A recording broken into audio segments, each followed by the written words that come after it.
எல்லாரும் படுக்கைக்கு செல்லும் நேரம் அது. மோகன் ஏற்கனவே போர்வையை இழுத்து மூடி நன்றாக தூங்கிவிட்டான். பிரபு அப்பொழுதுதான் வந்து படுத்திருந்தான். திடீரென்று அவர்கள் அறைக்குள்ளே வந்த அவர்கள் நாய் டைகர் குரைக்க ஆரம்பித்தது.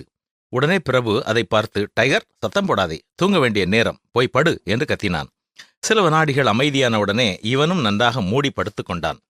என்றாலும் அவனுடைய நாய் திடீரென்று கட்டிலின் மேலே ஏறி அவன் போர்வையை இழுத்தது. மீண்டும் அவன் அதை விரட்டி அடிக்க முயன்றபொழுது அது குரைத்து கொண்டே மாடியில் இருந்து கீழே இறங்கி வீட்டில் எல்லோரையும் எழும்பும்படியாக செய்தது. பின் மீண்டும் பிரபுவும் மோகனும் படுத்திருந்த அறையில் வந்து குரைத்தது. டைகர், உன்னை என்ன செய்கிறேன் பார் என்று பிரபு எழுந்தபொழுதுதான் தன்னுடைய அறையின் சுவிட்ச் போர்டில் இருந்து புகை வருவதை அவன் கவனித்தான். உடனடியாக அனைவரும் வீட்டை விட்டு வெளியே வந்து தீயணைப்புத் துறைக்கு அழைப்பு கொடுத்த பொழுது அவர்கள் வந்து தீ வீட்டை விழுங்கி விடாமல் தடுத்து நிறுத்தினார்கள். அடுத்த நாள் செய்தித்தாளில் வளர்ப்பு நாய் குடும்பத்தையே காப்பாற்றியது என்ற செய்தி வெளியாகியிருந்தது. ஆம், உண்மைதான். நாய் எச்சரிப்பு கொடுக்காமல் இருந்திருக்கும் என்றால் வீடு முழுவதும் எரிந்து போயிருக்கும். இவ்வாறு உலக பொருட்கள் அழியும் முன்பு பலர் நமக்கு எச்சரிப்பு கொடுத்து எவ்வளவோ செல்வத்தை நமக்கு பாதுகாத்து கொடுத்திருக்கிறார்கள்.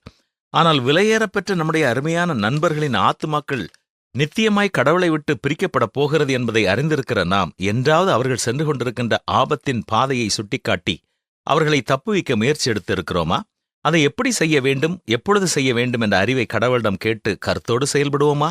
மரணத்திற்கு ஒப்புவிக்கப்பட்டவர்களையும் கொலையுண்ணப் போகிறவர்களையும் விடுவிக்க கூடுமானால் விடுவி என்பதுதான் பரிசுத்த வேதம் நமக்கு கொடுக்கிற ஆலோசனை. என்ன செய்வோமா?